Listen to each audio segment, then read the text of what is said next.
Alright, now here we have a tutorial. I am making a business card pouch. You know, just something I came up with because I just ordered some new business cards. But yeah, right here I'm just showing you some of the supplies that I need, which is a regular presser foot, a zipper foot, and I also showed you some binder clips. And here is the lining fabric, just 2 pieces. And this is the main fabric, which is also known as the outer fabric, and you also need 2 pieces. I just keep telling you how many pieces.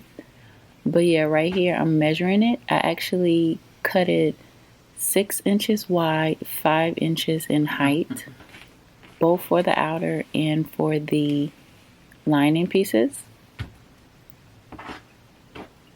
You need a pen or whatever you can find. An all-purpose zipper, doesn't matter what size. That you can just always cut it down since it is, you know, plastic tees instead of metal.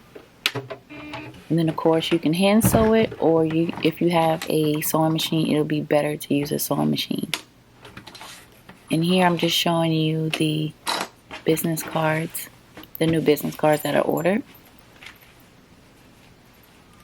And now I'm just adjusting the zipper. Doesn't matter where you start at because you can always cut it down.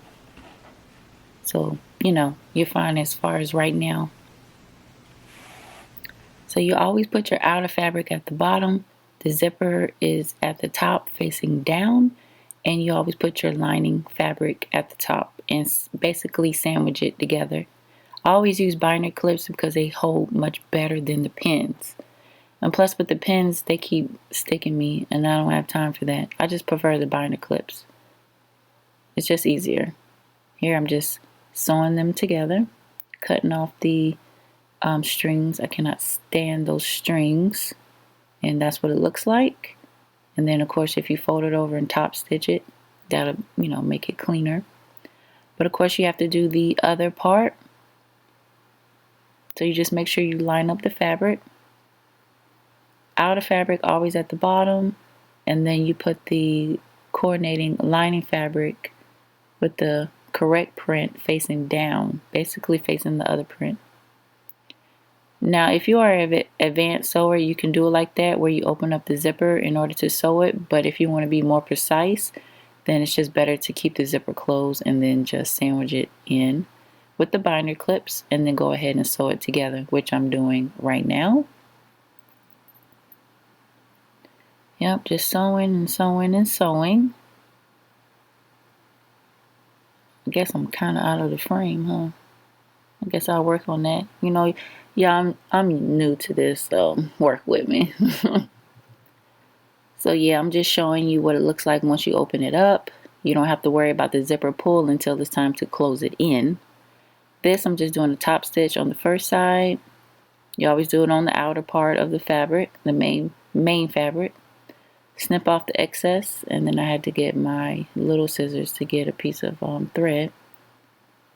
But yeah, always have scissors handy, always.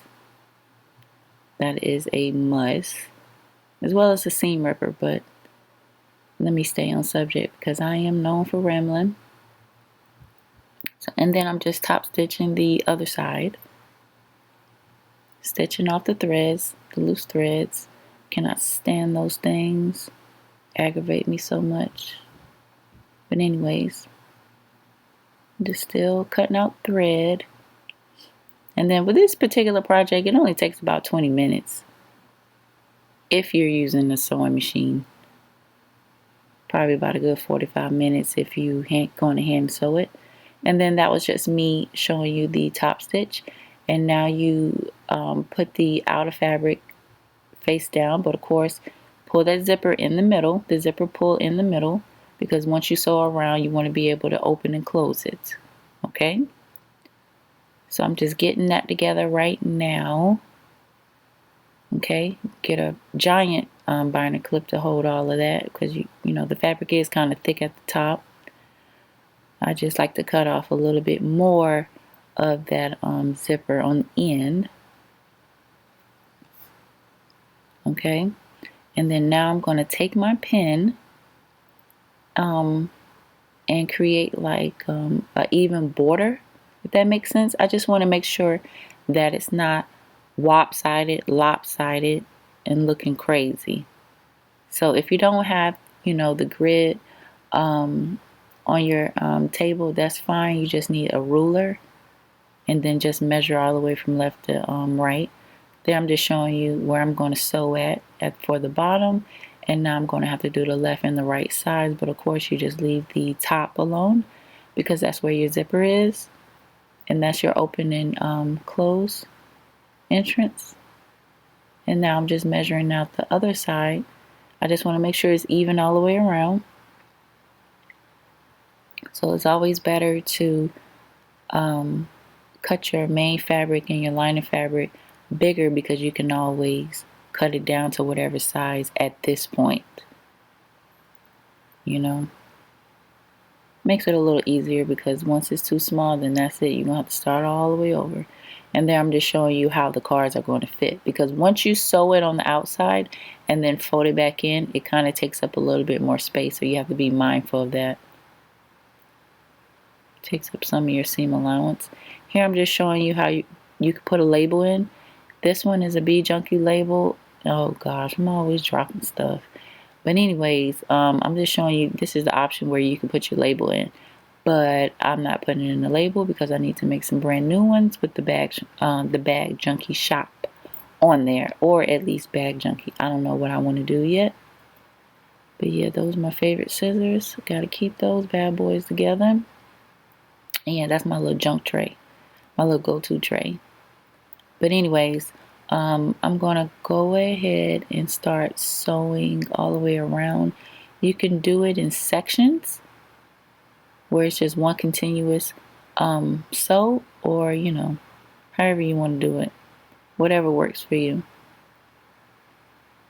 I just I pretty much switch it up when I'm making the bags and stuff like that. It depends on what type of bag, it depends on the material, and it depends on how hard and intricate the design is. Actually determines how I'm going to sew it up. A lot of times I have to take I have to do sections, if that makes sense. But anyways, I'm still sewing it together. Minding you, well, be mindful that it is inside out. Okay, so I'm just still sewing it because there is 3 sides that I do have to sew up, for closure. Snipping off the sides of the zipper, don't need those. Okay, always cut the corners, it's easier to fold. Jay, I cannot stand those threads. I got threads all over me, oh my goodness. Had to wear a black shirt. Anyways, so now you just slide the zipper pull down some and then start just turning it and turning it and turning it. I mean, you can use something, but sometimes if I use it, I'll strike right through the bag and then I have a hole, so I'm not even going to do it. I think people use like a loop turner. I've tried those. That doesn't work for me. I just do it. Now I'm just trying to pull that zipper out, that zipper pull out, and then there it is. Quick and easy. Love that print. I think that snakeskin, I think I made a couple of bags with those. Actually, I have made a couple of bags. I think a Melody Shiny inspired bag to match some sneakers with that, and that's just some leftover fabric that I had for the lining and the outside. And you see how easily the business cards fit. So yeah, that's how you do it. Now if you make it, be sure to add me on Instagram so I can see your designs, or if you have any questions, be sure to let me know. Okay? All right.